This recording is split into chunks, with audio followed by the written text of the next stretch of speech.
The Tokyo skyline glittered at night with neon lights reflecting on glass towers, a grand hotel ballroom filled with men in suits and women in gowns, laughter echoing as a billionaire CEO stood proudly at the center, flashing a smile that never reached his eyes. In his hand, a stack of papers he claimed were the future of an international deal worth $500 million, cameras ready to capture every moment, investors nodding without understanding the foreign text on the documents he waved. At the back of the room, a young waitress moved quietly between tables, balancing trays, her uniform plain yet neat, her eyes sharper than anyone guessed. She caught a glimpse of the papers and paused, her heart skipping, the Japanese writing clear as day to her, though no one else seemed to notice. Her breath caught as she realized the words were not promises of profit, but warnings of fraud, a deception that would ruin lives. The billionaire lifted his glass and made a toast, boasting of opportunity, of wealth, of legacy, his voice smooth like silk. Yet her hands trembled on the tray she carried, torn between staying silent like the invisible staff she was trained to be, or stepping forward and risking everything. She could almost hear her mother's voice telling her to never ignore injustice, even if it meant standing against power. When he asked for applause, the room roared. Yet the waitress's voice cut through the noise, steady and clear. In Japanese, she spoke, her words direct and undeniable. "That's not what it says," she said, every head in the ballroom turning toward the source, glasses lowering, laughter dying in an instant, the billionaire freezing mid-smile as though the ground had shifted beneath him. His secret laid bare by the one person he never thought would speak. The silence that followed her words was heavy as stone, the glittering ballroom now filled with unease, whispers rising like a storm across the crowd, investors glancing at one another with wide eyes, some clutching the papers the billionaire had handed them, trying to make sense of the symbols they could not read, while the billionaire's jaw tightened, his hand gripping the glass until it nearly shattered in his fist, his smile faltering. For the first time in years, the waitress set her tray down on a nearby table. Her hands, steady though her heart thundered in her chest, she stepped forward into the light of the chandeliers, her face plain yet brave, and in perfect Japanese she translated the true words on the page, not a promise of wealth, but a binding contract that would strip every investor of their assets and funnel them to shell companies under the billionaire's control. Each clause laid bare in her calm, steady voice that made the room shake. Gasps spread through the hall. Some men leapt to their feet demanding answers, others turned red with rage, and still others stared at the billionaire as though seeing him for the first time. The man who had promised them fortune, now revealed as a thief in disguise, and in the center of it all, he tried to regain his composure, raising his hand and saying it was a mistake, a misprint, a misunderstanding, but no one seemed to believe him anymore. Security guards stepped closer, unsure whether to protect the billionaire or remove him, their eyes flicking between the waitress and their employer, and she stood unafraid. Her voice strong as she told them the truth was written in every line of the document, that no translation could hide it. That deception had been his only weapon, and the weight of her words left the powerful man trembling for the first time in his empire-building life. The billionaire turned sharply to her, his voice low and dangerous, asking how she knew, who she was to challenge him in front of the world. Yet she met his stare without flinching, and in that moment the crowd realized she had given them something no amount of wealth could buy, the chance to see clearly before they were destroyed, and their anger no longer pointed at her, but at him, the man who had mocked their trust and nearly stolen their future.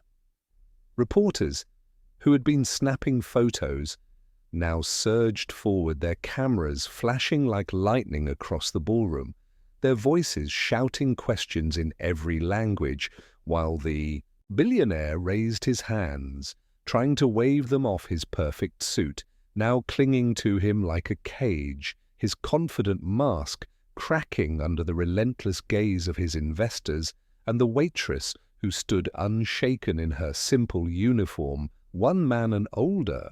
Investor with trembling hands stood and demanded the billionaire read aloud the Japanese text himself. The crowd hushed, waiting for his voice. But when he looked down, his lips parted. Yet no sound came. His silence was louder than any confession. His face pale as the chandelier light revealed beads of sweat rolling down his temple. The waitress walked closer, her eyes steady, as she gently took the page from his hand, holding it high for all to see. She read another line exposing how the contract handed power of their shares to an offshore trust that bore only one name. His investors cried out, some stormed toward the exits, their dreams of riches now ashes, their fury turning into a mob ready to tear the empire apart. Brick by brick, the billionaire lunged forward, trying to snatch the paper back, but a younger guard stepped between him and the waitress.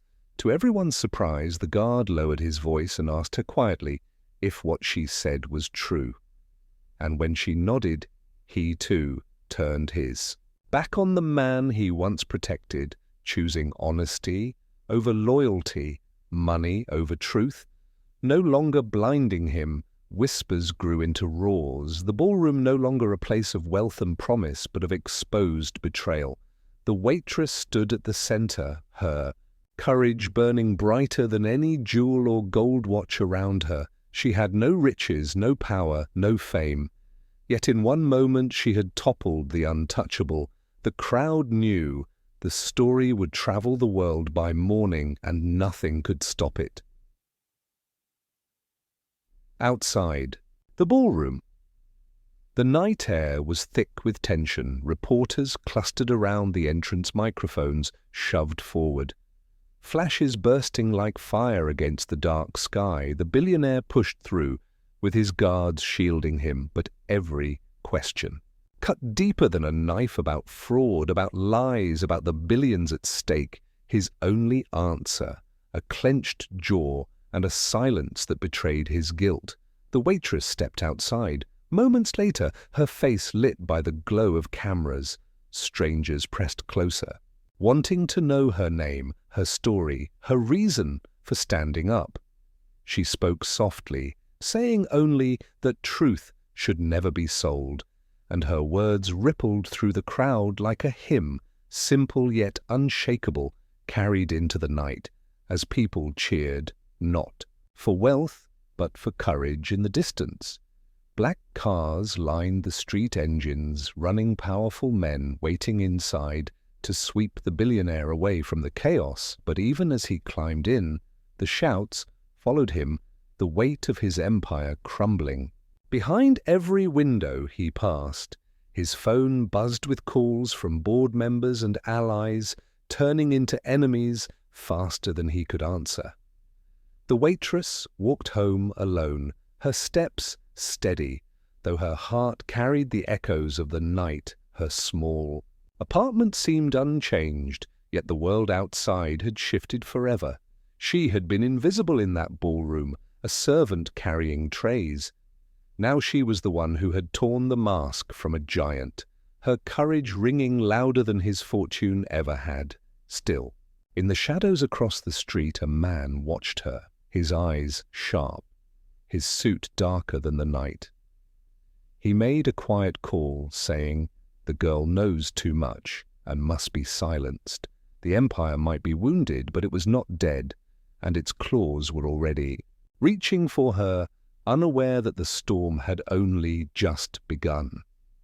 The knock on her door came just past midnight, soft at first, then harder until it rattled the thin wood.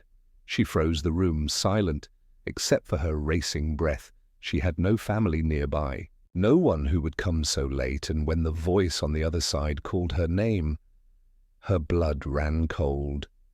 She whispered a prayer, then opened the window. Instead, slipping down the fire escape into the alley. The city air biting her skin, she moved quickly, her shoes slapping the wet pavement behind her. Footsteps followed shadows stretching long under the dim street lamps. A black car turned the corner, its headlights sweeping across her path. She ducked into a narrow street, but another man was waiting. His suit pressed his eyes cold. He told her she had embarrassed powerful people, and that kind of courage often ended in silence. Before he could reach her, another voice rang out, firm, steady, commanding. The young guard from the ballroom stepped forward, his badge glinting under the light. He placed himself between her and the men, saying the world now knew the truth. And if they touched her, the truth would spread even faster. The black car hesitated, the suited men exchanged glances, then slipped back. Into the night, defeated. For now the guard turned to her, saying, the battle was not over, but she was no longer alone. She breathed deeply for the first time, her hands still trembling, yet her eyes steady. She realized power was not in wealth or silence, but in speaking when no one else dared. The world would remember her name, not the billionaire's. And as the first light of dawn touched the skyline, her story had only just begun.